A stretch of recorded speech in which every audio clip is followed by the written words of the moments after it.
Bismillahirrahmanirrahim. Assalamualaikum. Video ni saya akan present untuk task 9. So, untuk task 9, hmm,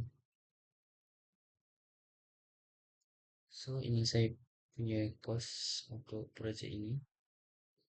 So, ada 6 barang yang saya beli. First ialah ESP32. Kuantiti saya beli 2 dan harga untuk satu ESP32 ialah RM15. So, total RM30.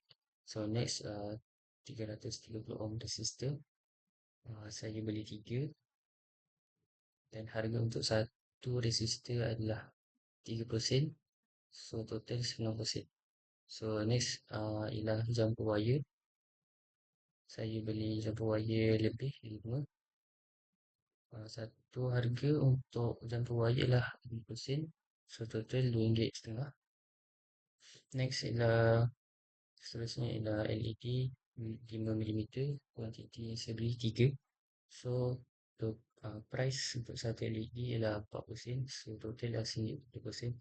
Next ialah breadboard, saya beli 1. Dan harga untuk satu breadboard adalah RM10. So, total adalah RM10. Dan akhir sekali ialah kabel.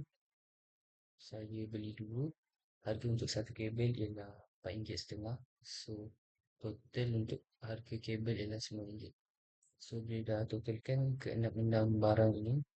So, total cost untuk projek IoT ini ialah RM93.60. So, itu saja. Terima kasih.